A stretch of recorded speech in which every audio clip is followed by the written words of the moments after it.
She didn't ask him to work late. She didn't ask him to lie. She looked at a broke single father and said, "Pretend to be my husband for 1 year."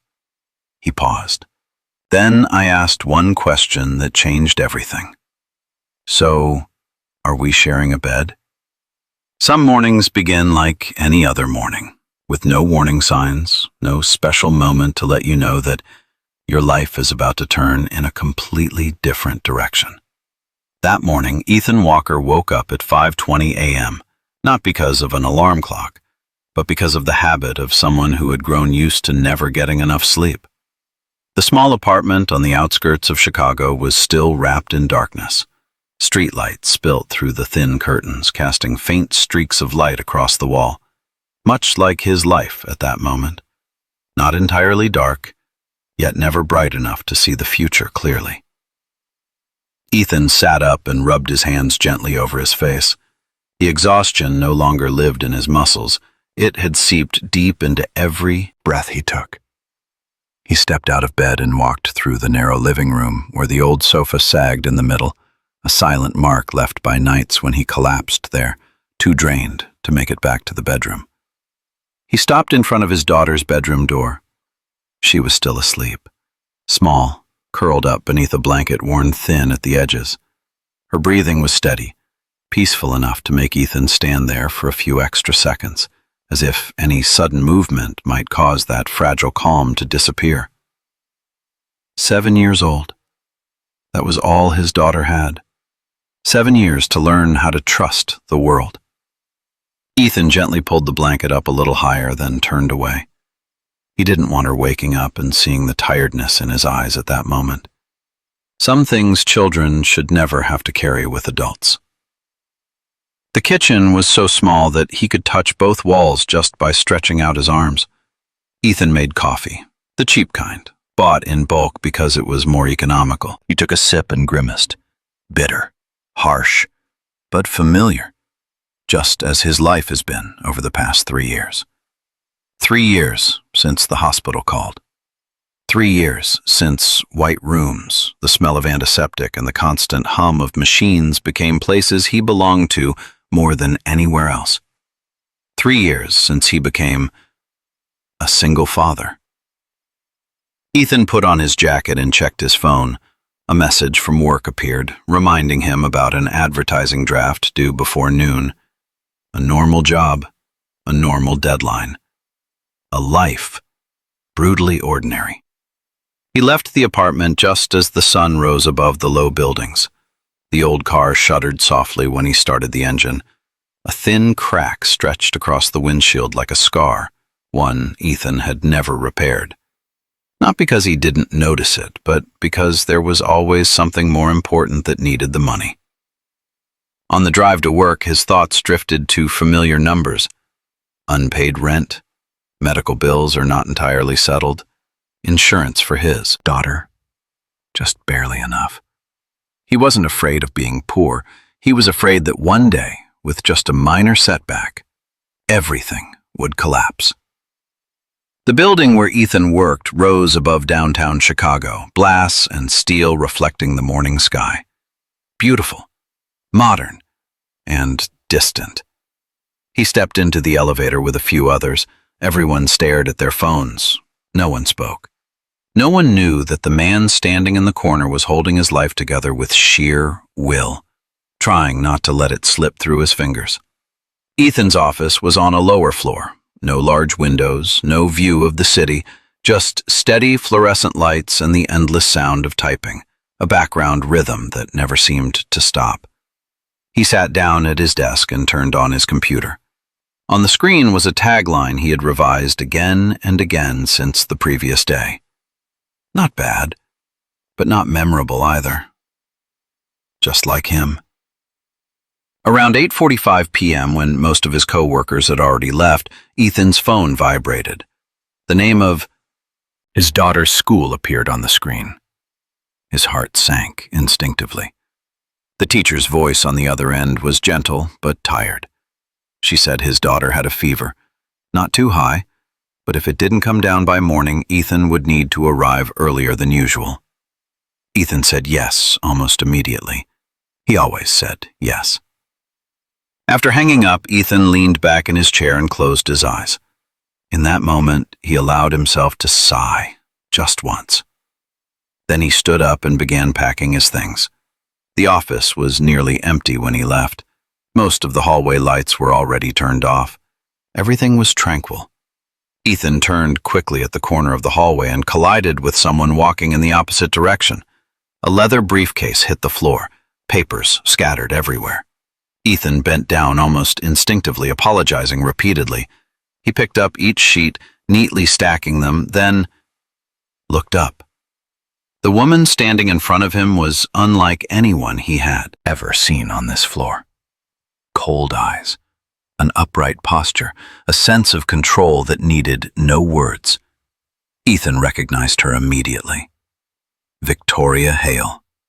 And he had no idea that small moment was the beginning of a deal that would change both of their lives forever. 7 days after the brief collision in the hallway, Ethan Walker received an email from Human Resources. No elaborate subject line, no explanation, just a single, concise sentence. You are requested to be present on the 36th floor at 9 a.m. Ethan read the email 3 times. The 36th floor was not a place people like him usually went. There were no cramped rows of desks there, no hurried typing sounds, no small deadlines. The 36th floor was where decisions were made, and sometimes where someone's career came to an end. That night, Ethan couldn't sleep. He lay staring at the ceiling, listening to the distant hum of traffic. His mind ran through a series of possibilities. Had he done something wrong? Was the draft from the other day unsatisfactory? Or worse, had they decided on staff cuts? He thought about his daughter, about the rent, about the unpaid medical bills. The next morning, Ethan put on the only suit that still fit him. The jacket was old but clean. He stood in front of the mirror a few seconds longer than usual, adjusting his tie, as if standing just a little straighter might hide the unease rising in his chest. The elevator ride to the 36th floor felt slower than he wanted. When the doors opened, light flooded in. The space was entirely different from the floors below. Glass, steel, and a silence arranged with intention. A female receptionist smiled and gestured toward the conference room at the end of the hallway. Ethan walked forward, each step echoing softly on the polished stone floor. The conference room was large, long, and nearly empty. At the head of the table, Victoria Hale was already seated. No laptop, no scattered papers, just a thin folder placed neatly in front of her. She looked up as Ethan entered. Her eyes were the same as before, calm, sharp, revealing nothing. "Have a seat," she said. Ethan pulled out a chair and sat across from her, his back straight, hands resting on his knees. He didn't know what to say or what to expect. Victoria didn't let him wait long. "I've reviewed your file," she said evenly. "You work steadily, not outstanding. You don't cause trouble." Ethan swallowed. Those words weren't praise, but they weren't a verdict either. "You're a reliable employee," Victoria continued. "And more importantly, you have no powerful connections." She paused, watching his reaction. Ethan didn't understand, but he felt something slipping out of the realm of normal. "Do you know why I called you up here?" Victoria asked. Ethan shook his head. She leaned back in her chair and crossed her arms. In that moment, the hard exterior of a corporate leader gave way to something more complex. Not weakness, but not complete detachment either. "My father left the company to me," she said, "but he also left a condition." Ethan listened, his heart beating slowly, heavily. "If I don't have a stable family before my 33rd birthday, operational control will automatically transfer to my brother." The room fell silent. Ethan looked at her, trying to piece the information together. A brother, a will, a stable family. "And your brother," Ethan said carefully, "is waiting for me to fail." Victoria replied immediately. He doesn't need to build anything. He just needs me to fall. She opened the folder in front of her and turned it toward Ethan. So, she said, I need a solution. Ethan looked down. Not financial figures, not charts, but a legal agreement. What do you want me to do? He asked, his voice turning rough. Victoria lifted her gaze and looked directly into his eyes. I need you to play the role of my partner for 12 months. No shouting, no threats, just a sentence spoken calmly, but heavy enough to make the air in the room feel thick. Ethan didn't respond right away. In his mind, everything slowed down. He heard the hum of the air conditioning, heard his own heartbeat, heard a part of himself whispering that this was the moment he should stand up and walk away. It's just an agreement, Victoria added. Legal, clear, no emotions, no obligations beyond what's necessary. Ethan looked up. And in return? He asked. Victoria didn't avoid the question.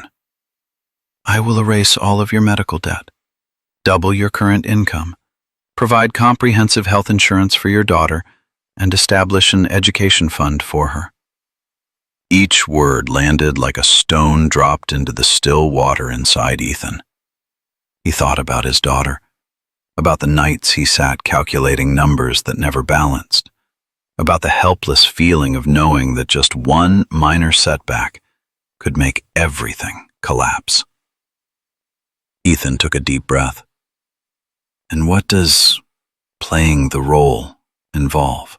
He asked. Victoria answered immediately, as if she had already prepared for it. Moving in with me, appearing at family gatherings, attending important events. When necessary, we will. Present ourselves as a real couple. Ethan was silent for a few seconds. Then he asked the question he knew he would regret not asking. Do we share a bed? Victoria didn't blink. Only when absolutely necessary, she said, and only to convince those who need convincing. The room fell silent again. Finally, Ethan stood up. I need time, he said. 24 hours. Victoria nodded. You have time, she said, but remember, some opportunities don't come twice. Ethan walked out of the conference room feeling as though he had just stepped out of another world. He didn't know that, in that moment, his life no longer had a way back to what it used to be. That night, Ethan Walker didn't go straight home. He drove around a few familiar streets, roads he had traveled hundreds of times but had never really looked at. Yellow streetlights stretched across the rain-wet pavement, reflecting in blurred streaks, like the overlapping thoughts crowding his mind. 24 hours. That was all the time he had to decide on something that could change his entire life. Ethan parked in front of the old apartment and sat still for a few more minutes, his hands resting on the steering wheel. He didn't want to go inside right away, not because he was afraid, but because he knew that the moment he saw his daughter, every argument would lose its meaning. The door opened softly. The familiar small apartment welcomed him with the scent of children's soap and the steady hum of the old refrigerator. His daughter was sitting on the living room floor, piecing together a dinosaur puzzle. When she saw him, she looked up and smiled, the smile Ethan tried to protect at all costs. Dad, you're home? Yeah, Ethan replied, his voice gentler than he felt. He sat down beside her, helping her find the missing piece. Moments like these always made him lose track of time, not because they were special, but because they were real. At bedtime, Ethan read his daughter an old story, the same one he had read so many times he knew it by heart. She leaned her head against his shoulder, her eyelids growing heavy. Before falling asleep, she whispered, "Don't work too much, Dad." Ethan smiled. "I'm okay." He waited until she was fully asleep, steady breathing, a peaceful face. He pulled the blanket up a little higher, then stayed seated by the bed longer than usual. He thought about the future. Not grand dreams, just tiny things.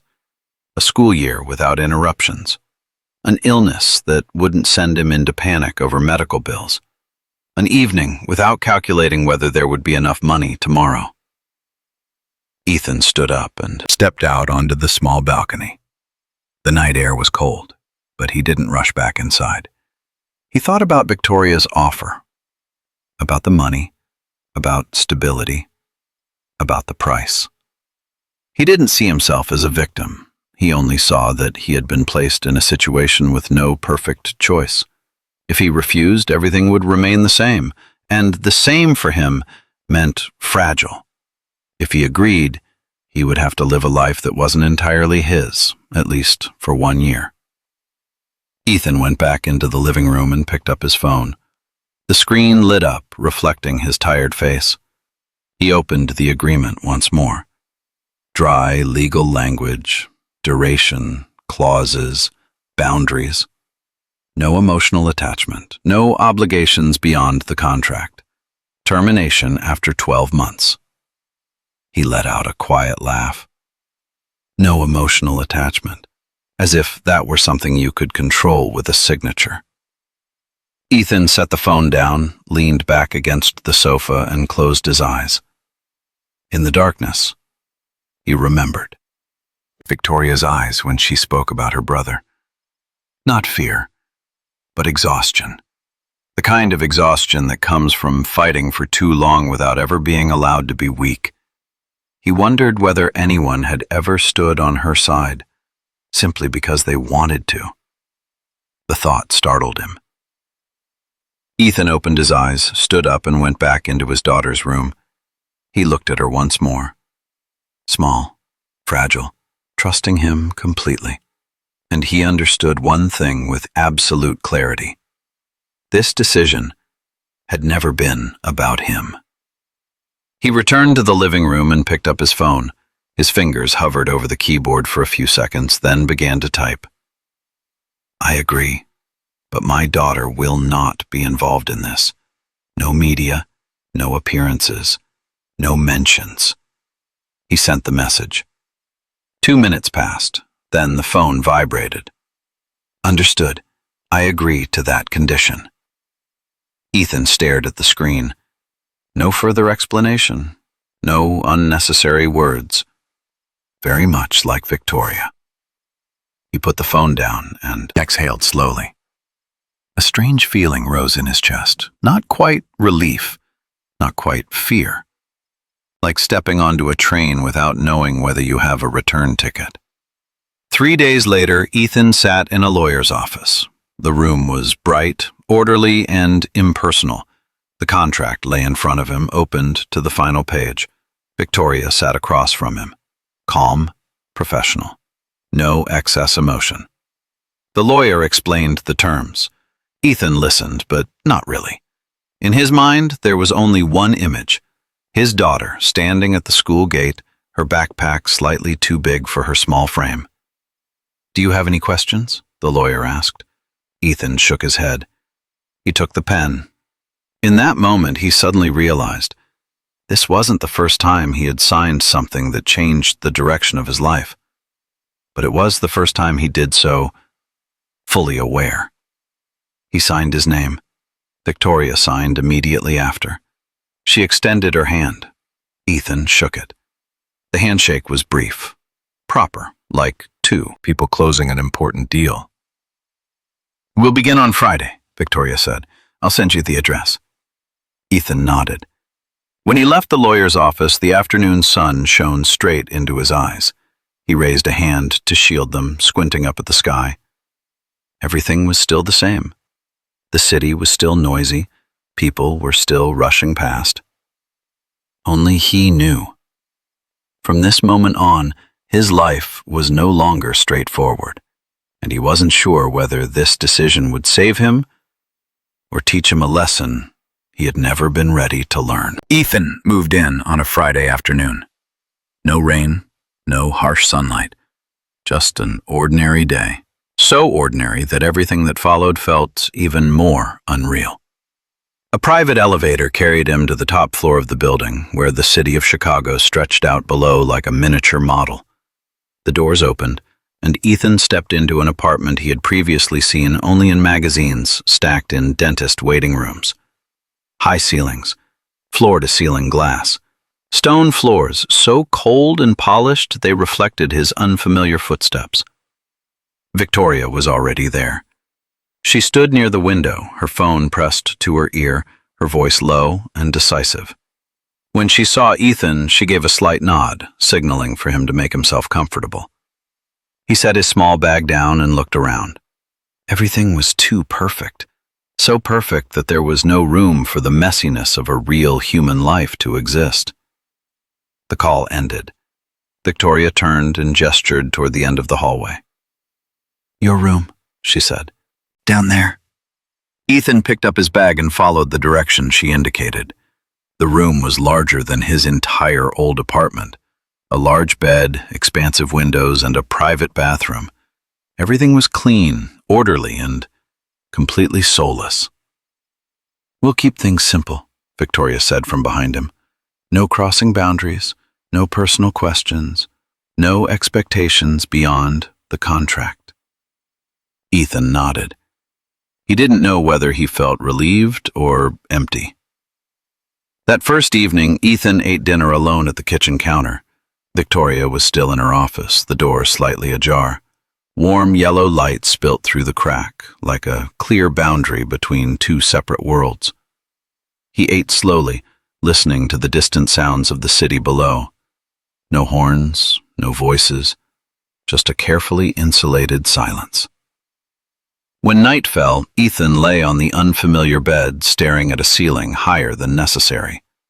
He missed the old sofa back home, missed the hum of the refrigerator, missed even the things he had once considered annoyances. Here, nothing disturbed him at all, and that was precisely what made it hard to sleep. The days that followed passed in a repetitive rhythm. Victoria left the apartment before Ethan woke up. She returned after he had finished dinner. Their conversations were rare and practical. Schedules, events, and family dinners that needed to be prepared for. They lived under the same roof, but they didn't live together.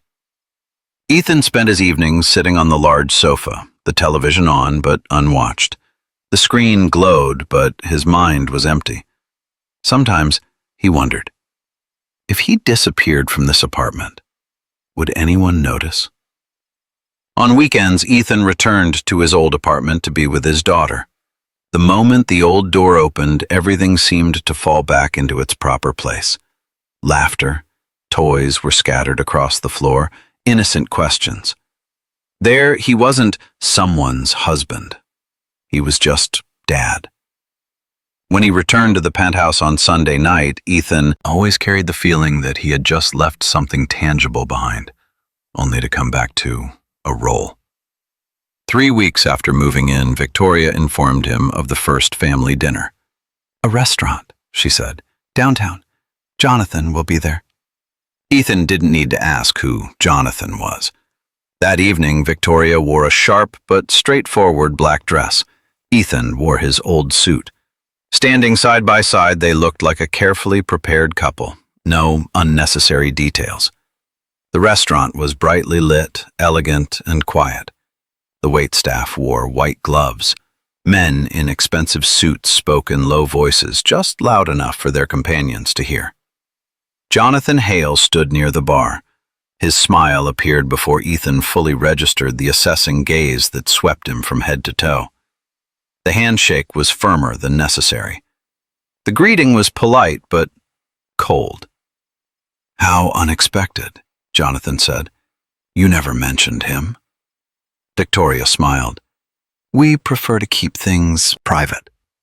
Throughout the dinner, Ethan could feel Jonathan's gaze, not direct, but constant, as if he were searching for a flaw in their performance. When a board member asked what Ethan did at the company, Victoria answered on his behalf. When Jonathan followed up with another question, she placed her hand over Ethan's, a light gesture, natural enough to seem real, but deliberate enough to remind him. They were being watched. On the way home, neither of them spoke a word. When the apartment door closed behind them, Victoria took off her shoes, poured herself a glass of wine, and stood by the window looking down at the city. "He doesn't believe it," she said, her voice tired. Ethan asked how she knew. "Because he's never believed anything about me," Victoria replied. For the first time, Ethan heard absolute exhaustion in her voice. Not the fatigue of a long workday, but the kind that comes from years of having to prove one's worth. That night, Ethan lay awake in his room, restless. He thought about the dinner, about Jonathan's eyes, about this apartment, too high, too quiet, too perfect. And he suddenly understood something. Life at the top isn't always better. Sometimes it only makes people lonelier. And in that magnificent apartment, amid glass and steel, two people were living under the same agreement, yet each carried a different kind of loneliness. The storm arrived without warning. That evening, the city of Chicago was operating as usual. Streetlights glowed steadily. Skyscrapers reflected light like enormous blocks of glass. Ethan was sitting on the sofa, one hand holding the TV remote, the other resting loosely on his knee. The screen in front of him kept switching channels, but he wasn't really paying attention to anything.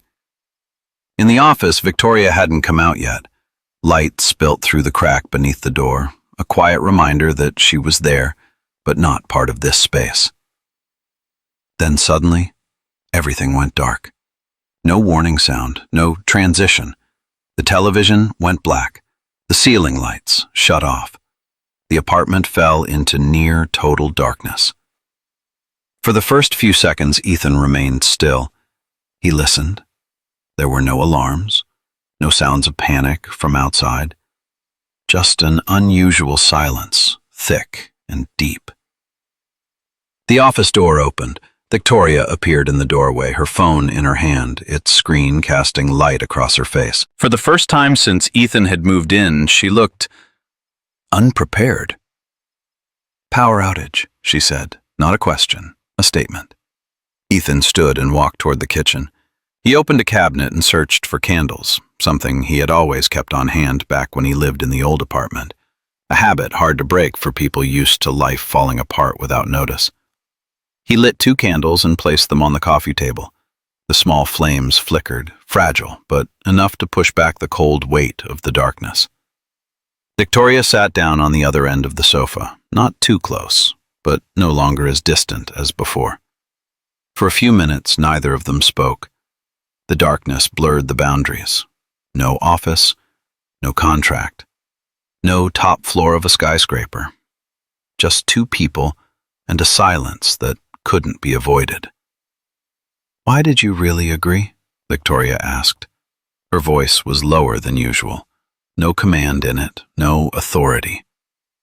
Ethan looked at the candle flame, its light reflected in his eyes. "You already know the answer," he said. "I know the terms," Victoria replied. "I want to know what you were thinking at that moment." Ethan was silent. He lifted his glass, took a small sip, then set it down. "I thought about my daughter," he said slowly.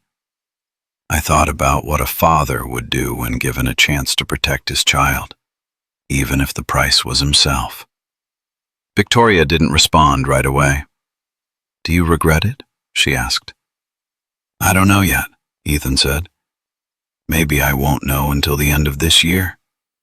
Ethan turned to look at her. "What about you?" he asked. "Do you regret it?" Victoria leaned back against the sofa. The candlelight softened the sharp lines that usually defined her face. "No," she said. "I would do anything to make sure he doesn't win." It wasn't anger. It was the exhausted resolve of someone who had been backed into a corner for too long. Ethan nodded. "Then you don't owe me an apology," he said. "I walked into this with my eyes wide open." Victoria turned to him. In the flickering light, Ethan noticed something changing in her gaze, not weakness, but acknowledgement. "Most people," she said, "would take the money. and resent me for making them do it. Ethan shrugged. Maybe I will resent you, he said, but not tonight.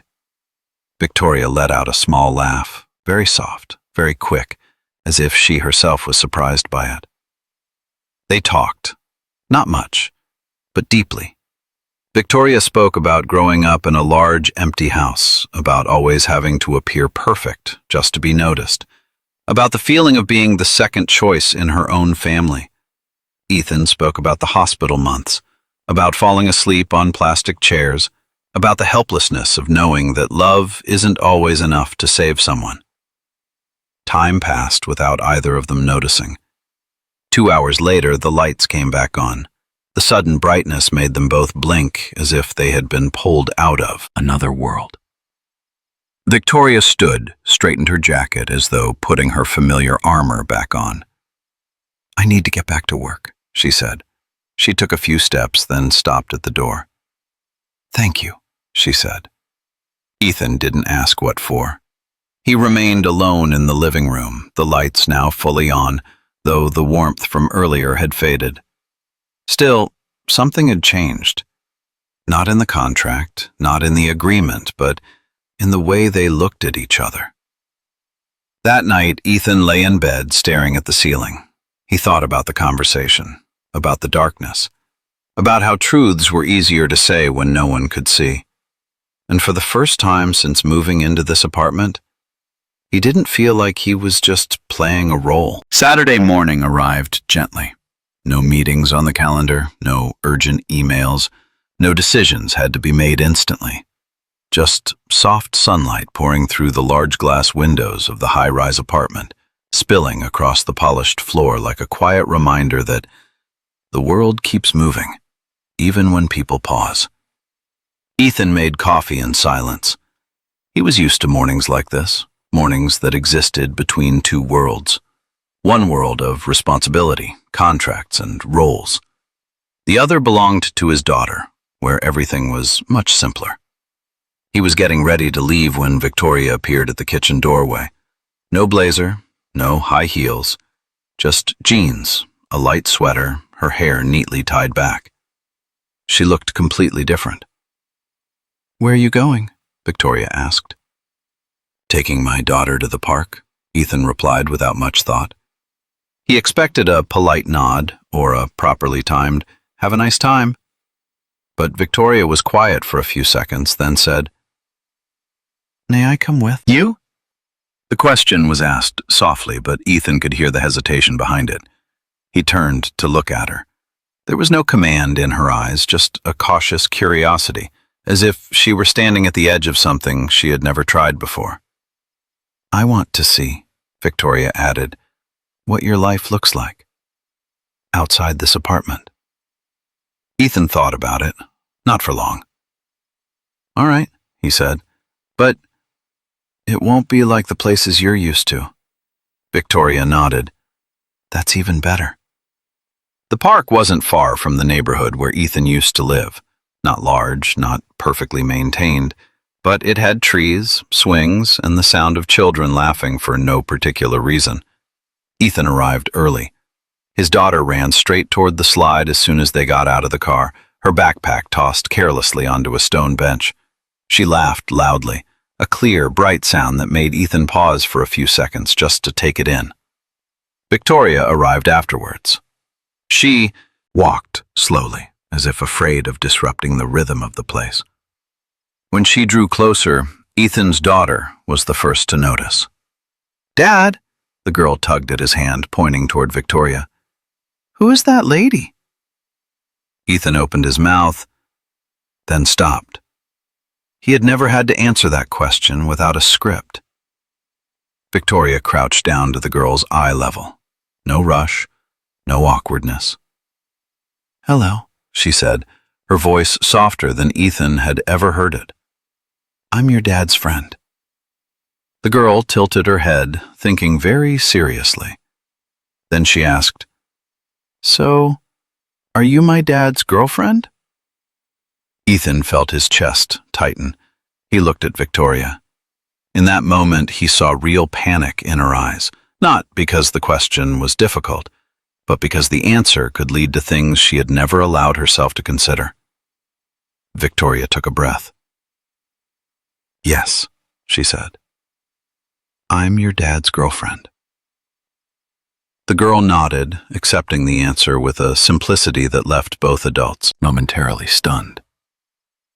"Then will you be my new mom?" she asked, as if it were the next logical step. Ethan quickly spoke up. "That's not how it works," he said gently but firmly. "Some things take time." The girl shrugged. "Okay," she said, then ran off toward the swings as if the conversation were finished. Ethan and Victoria stood side by side watching the small figure running circles across the grass. "I'm sorry," Victoria said quietly. "It's okay," Ethan replied. "She's just curious." They walked along the narrow path beside the small pond. Ethan's daughter ran ahead, picking up leaves, tossing stones, laughing to herself. "She's like you," Victoria said. "The way she looks at things, without rushing to judge." Ethan smiled. "She likes dinosaurs," he said, "and she asks a lot of questions." "That sounds wonderful," Victoria replied. "I wish I'd been allowed to ask that many." The words slipped out, but enough for Ethan to hear what lay beneath them. They stopped by the edge of the pond, a light breeze, ripples across the water. "Your daughter is lucky," Victoria said, "because she has you." Ethan shook his head. "No," he said, "I'm the lucky one." They stood there a little longer without speaking, just watching a child run, laugh, live in the present, something both adults had lost a long time ago. When Victoria said she should head back, Ethan nodded in agreement. She turned to leave, then stopped. "Thank you," she said, "for showing me this." Ethan watched her walk out of the park. In his mind, the image of her crouching down to talk to his daughter replayed again and again. That night, as Ethan lay in bed in the high-rise apartment, he thought about the look in Victoria's eyes as she watched the child. Not the look of someone playing a role, but the look of someone remembering something she had never had. And he wondered whether, in a world ruled by contracts and power, there was room for something as simple as a child's laughter. The idea of taking wedding photos came from Victoria. She brought it up on a very ordinary evening when the two of them were standing at opposite ends of the kitchen counter, each occupied with their own thoughts. "The family will want proof," she said. "Not to display, just end the doubts." Ethan nodded. He didn't ask for more details. He didn't refuse either. Some things, once you step into the game, can't be done halfway. The photo shoot took place on an overcast morning. The studio was situated on the east side of the city, a neutral space that was elegant enough to feel refined, yet not overly extravagant. White backdrop, soft lighting, everything was arranged to look like a perfect beginning. The irony was, neither of them was really beginning here. The photographer was a middle-aged man, soft-spoken but firm. He looked at Ethan and Victoria, offering a professional smile. "Stand a little closer together," he said. They complied. The initial distance was far enough to feel still safe. But to someone accustomed to looking at couples every day, it wasn't close enough. "A bit closer," he said. "That's it." Ethan felt the warmth of Victoria's arm, very slight, but enough to make him realize he was holding his breath.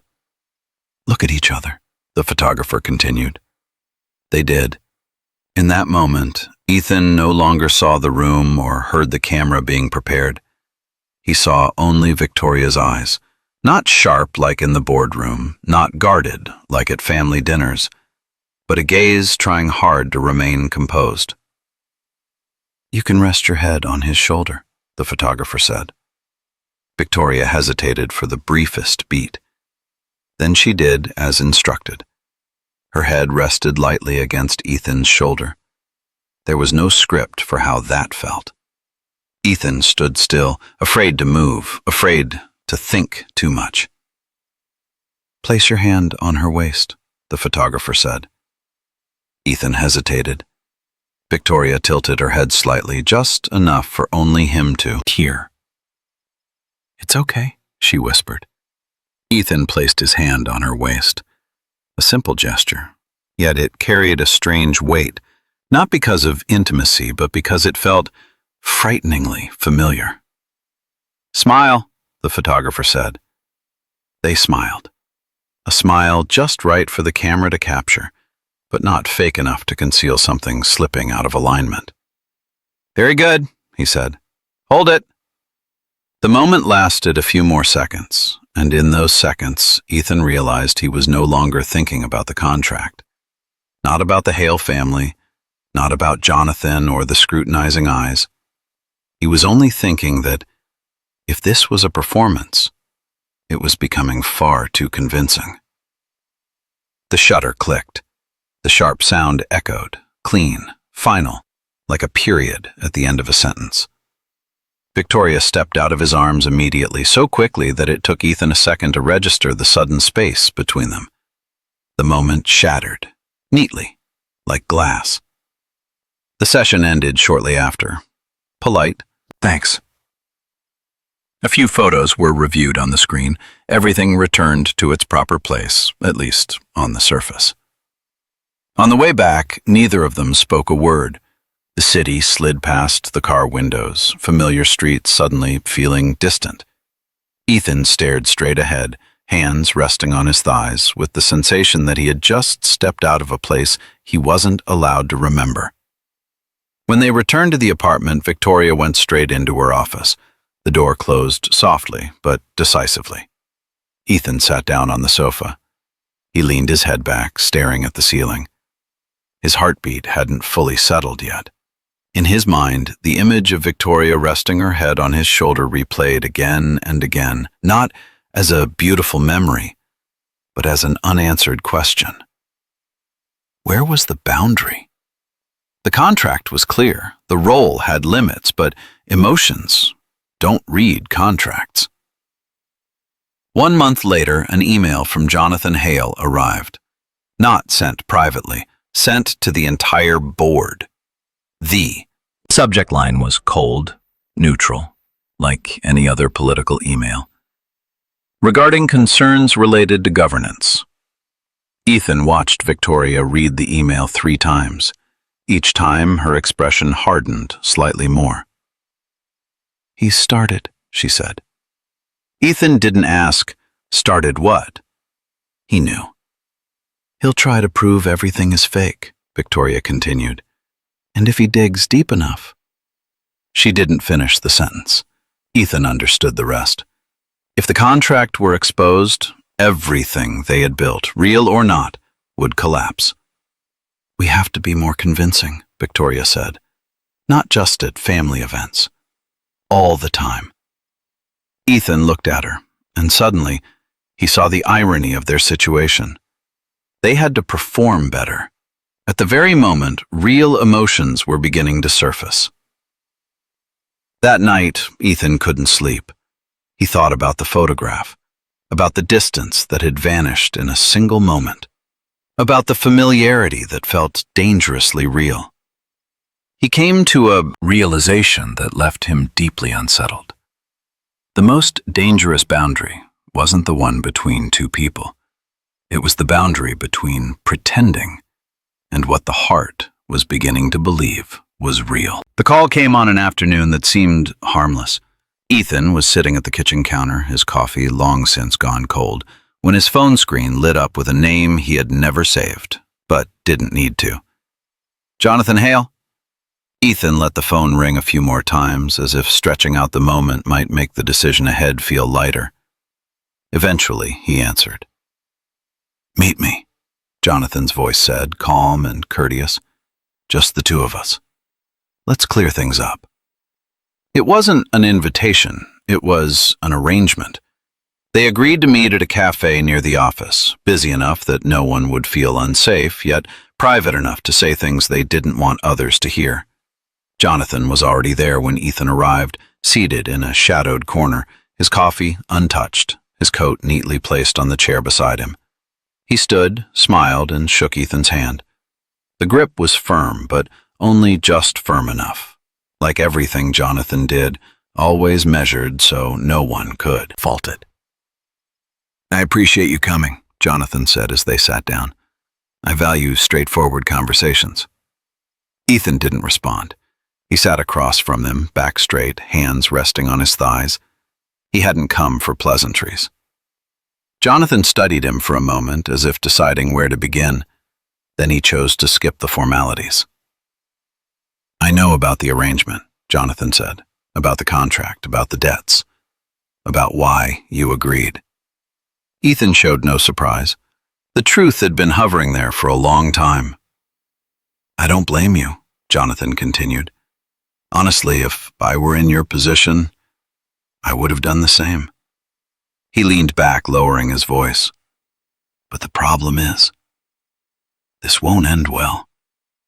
Jonathan looked straight into Ethan's eyes, the calm gaze of someone who believed he was stating the obvious. "When my sister falls," he said, "you'll fall with her. The contract will be revealed, reputations will be tarnished, and the money will be scrutinized. Who do you think they'll blame?" Jonathan tilted his head slightly. "Not me." He placed a thin envelope on the table.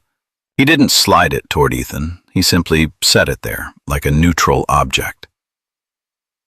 "This is your exit," Jonathan said. "You walk away now. Quietly. No noise. I'll make sure the contract never reaches the board." Ethan looked at the envelope. He didn't need to open it to know what was inside. "You keep the money you've already received," Jonathan went on. "Go back to your old life. Take care of your daughter. No one gets hurt any further." The final sentence was delivered gently, like reassurance. "That's the safe choice," Jonathan concluded. "And the smart one." Ethan remained silent. In his mind, images of his daughter surfaced, the backpack slightly too big for her frame, her laughter in the park, her quiet reminder, "Don't work too much, Dad." He thought about the old apartment, thought about how everything could return to the way it was, but easier to breathe. The exit was right there. All he had to do was stand up. All he had to do was walk away. "You have time to think about it," Jonathan said, standing, "but not too long. Opportunities like this don't wait." He left, leaving Ethan alone with a cold cup of coffee and an unopened envelope. Ethan sat there for a long time. He thought about the nights without power, when the truth was easier to say. He thought about the park, where Victoria had watched his daughter with unguarded eyes. He thought about the wedding photo, the brief moment when everything had looked frighteningly right. And he understood what Jonathan hadn't said. This exit wasn't just about leaving a contract, it was about leaving a legacy. It was about leaving a person. Ethan took out his phone. His hand trembled slightly, but it didn't stop. He called Victoria. When she answered, he spoke immediately, without hesitation. "Jonathan knows everything," he said. "He offered me a way out." There was silence on the other end for a few seconds. "He promised to bury the contract," Ethan continued. "Let me keep the money. Disappear." "And what about you?" Victoria asked. Her voice wasn't raised, but it was tight. Ethan looked out the cafe window where people passed by, unaware that a significant decision was being made. "I told him I'm not going anywhere," Ethan said. Silence again. "Why?" Victoria asked. This time her voice was lower. Ethan considered his answer. There were many logical reasons, but he chose the truth. "Because he's wrong," Ethan said. "This won't end with you falling. Not while I'm still here." On the other end of the line, Ethan heard a deep breath. "Thank you," Victoria said. Just one word, but enough to tell him how rarely she said it. After hanging up, Ethan remained seated for a while. He didn't feel relieved. He didn't feel regretful. He felt only one thing, clearly. He had just walked past the easiest exit to choose the more challenging road. That night, Ethan lay in his room, staring at the ceiling. He knew Jonathan wouldn't stop. He knew he had just painted a target on his back. But for the first time in a very long while, Ethan didn't feel like he was running away. He was standing his ground. And sometimes, standing still is the bravest thing a person can do. The emergency meeting notice arrived late in the evening. No explanation, no details, just a single cold subject line. Review of operations and governance. Victoria read the email 3 times. Each time, her grip tightened slightly. Not out of surprise, but because this moment had finally arrived. The meeting was scheduled for Thursday morning at 10 o'clock, conference room 40, the place where the company's most important decisions were made, where power didn't need to raise its voice because everyone knew exactly where it sat. Victoria told Ethan he didn't have to attend. "This is my matter," she said. "You shouldn't be pulled into it." Ethan looked at her for a few seconds. "Then that's exactly why I need to be there," he replied. "If everything collapses, I want to be standing in the room, not hiding behind a door." Victoria didn't argue, perhaps because, deep down, she knew she didn't want to walk into that room alone. The night before the meeting, Ethan was unable to sleep. He lay staring at the ceiling, listening to the wind slip through the gaps in the glass. In his mind, every worst-case scenario played out in sequence. The contract exposed, the money investigated, reputations crushed beneath cold words like deception and manipulation. Around 3 in the morning, Ethan went to the kitchen for a glass of water. Victoria was there, leaning against the counter, wrapped in an oversized sweater. No makeup, no armor of authority. She looked more human than she ever had before. "Are you afraid?" she asked. "Yes," Ethan answered, "but not for myself." Victoria nodded. "Me too." She said that if things went too far, she would tell the truth, admit the contract, admit the debt repayment. No apologies, no excuses. "Not because I'm right," she said, "but because I don't want to lie anymore." Ethan looked at her. In that moment, he saw a woman exhausted from fighting within boundaries drawn by others. "You won't have to do it alone," Ethan said. The next morning, the conference room was flooded with light. Glass walls surrounded it, the city stretching out below like an emotionless map. 7 board members were already seated. Jonathan sat at the head of the table, back straight, wearing the calm expression of someone who believed the game was already over. The meeting began with brief formalities. Then Jonathan stood. He spoke in a measured voice, choosing his words carefully, like someone who had rehearsed for a long time in front of a mirror. He spoke of concerns, of transparency, of integrity in leadership. Then he placed a folder on the table. The contract, the transfers, the timeline. "This," Jonathan said, "is proof that this marriage was nothing more than a staged arrangement designed to deceive the board." The room fell silent. All eyes turned to Victoria. She stood. "He's right," Victoria said. "I signed the contract. I paid Ethan's debts, and I do not apologize for it." A few murmurs rippled through the room. Jonathan smiled faintly. Victoria continued, her voice not louder but firmer. "The issue isn't that I hired someone. The issue is an outdated condition that treats marriage as a standard for leadership. I did what was necessary to protect this company." She listed the numbers, the projects, the new markets, concrete results, things no contract could erase. Jonathan countered. He said performance could not erase deception. And then Ethan stood. No one expected it. "I have something to add," he said, "and it's directly relevant." Jonathan turned toward him, his eyes darkening for just a moment. Ethan said that Jonathan had met with him privately, had offered money, had offered an exit if Ethan disappeared.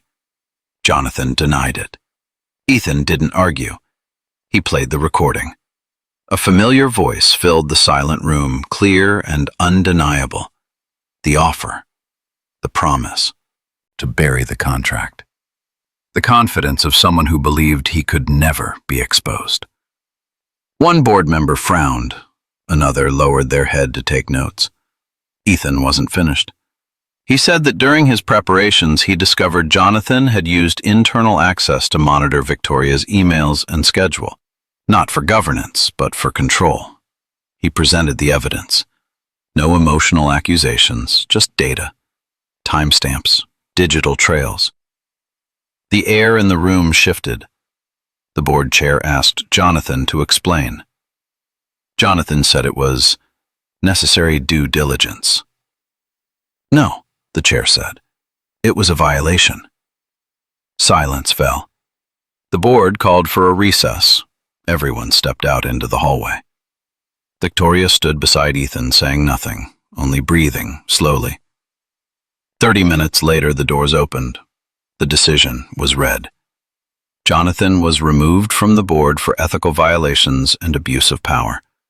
Victoria retained executive control. The marriage contract was to be terminated within 30 days. Not perfect, but fair enough. As they stepped outside, Jonathan looked at Ethan one last time. "You've made a big mistake," he said. Ethan replied calmly, "No. For the first time, I didn't." Victoria turned to Ethan. "Thank you," she said. This time, not for winning, but because he had stayed when she needed it most. They left the building together, but they didn't walk side by side. The underground parking garage was vast and nearly empty, fluorescent lights washing everything in a pale white glow. Victoria stopped beside her car. Ethan stood a few steps away, hands tucked into his jacket pockets, as if trying to preserve the last bit of distance that the now invisible contract still allowed. "The contract is over," Victoria said. Not an announcement, just a fact. Ethan nodded. He had known it the moment they walked out of the conference room. From the instant the decision was read aloud, everything had ended, cleanly, clearly, precisely the way agreements signed in ink and law always do. "You don't have to stay," Victoria continued. "You're free." Free? The word echoed in Ethan's mind like something distant. He had waited for it for an entire year, but now that it had arrived, it didn't feel the way he had imagined. "I know," Ethan said. "I'm just not sure where I'd go." Victoria looked at him, not with scrutiny, not with defense, just looking, like someone trying to remember something before it disappeared. "Whatever you choose," she said. "I'll understand." She opened her car door, then paused. "Thank you," Victoria said. "Not just for today, but for everything." Then she got in, closed the door, and drove away. The red taillights faded, grew smaller, and disappeared at the end of the ramp. Ethan stood there for a long time. He knew they had won, but this victory brought no cheers. It left behind only a very real emptiness. 2 weeks later, Ethan moved out of the high-rise apartment. Victoria wasn't there. She had said goodbye the night before, standing in his doorway, telling him she hoped he would find what he was looking for. Ethan had replied with the exact words, polite, appropriate, and still not enough to express everything he felt. He returned to the old apartment. Everything was still there, sofa sagging in the middle, the refrigerator humming steadily, the small balcony overlooking the familiar street. His daughter ran to him, wrapping her arms around him as if no other time had ever existed. Life went on. Ethan took his daughter to school, went to work, cooked dinner, read stories before bedtime. Ordinary things. Only one thing was no longer the same. Sometimes, when the lights at home were dimmed, he thought about the high-rise apartment, about the city lights that once stretched out beneath his feet. He thought about the woman who had bought his time, but had ultimately given him something money could never measure. 3 days after he moved back, Ethan's phone buzzed. A message. Not as your boss, not as your ex-wife. Just me. Do you want to meet? Ethan stared at the screen for a long time. Then he replied, yes. They met at a small cafe on the east side of the city. Mismatched tables and chairs. Indie music is playing a little too loudly. A space noisy, enough that no one had to guard their silence. Victoria was already there when Ethan arrived. No blazer, no high heels. Just jeans, a white shirt, her hair neatly tied back. She looked ordinary, and it was that ordinariness that made Ethan realize he had never truly seen her like this before. Hi, she said. Hi, Ethan replied. They sat down. Neither rushed to speak. There was no script anymore, no roles to play. Victoria spoke first. I've been thinking a lot, she said, about the past few months, about how I got so used to playing someone else that I forgot what it felt like to be myself. Ethan listened. I don't know where this leads, Victoria continued. I just know that if there's anything real here, I don't want it to begin with a contract. Ethan looked at her, really looked. He saw the woman who had stood before the board and refused to apologize. The woman who had sat in the dark and spoken truths she would never say in the light. The woman who had watched his daughter in the park, like someone remembering a dream she had never been allowed to have. So what are you proposing? Ethan asked. Victoria smiled, not the controlled smile he was used to, but one with a slight tremble to it. I want to try, she said. No conditions, no guarantees. Just two people who went through something very strange and want to see whether there's anything real underneath it. Ethan was quiet for a moment. Then he said, maybe the contract brought us close, but choosing to stay, that's what matters. Victoria nodded. She leaned slightly toward him, her voice lower now, carrying a hint of playful irony, the question that had hovered between them since the very beginning. So, she said, are we sharing a bed? Ethan laughed. Maybe, he replied. But not tonight. Victoria laughed with him. They sat there for a little longer, sipping coffee and chatting about unimportant things. And for the first time since they met, no one was performing. Some stories don't end with a great victory. They end with a small choice. To stay, to tell the truth, to give each other a chance, not out of obligation.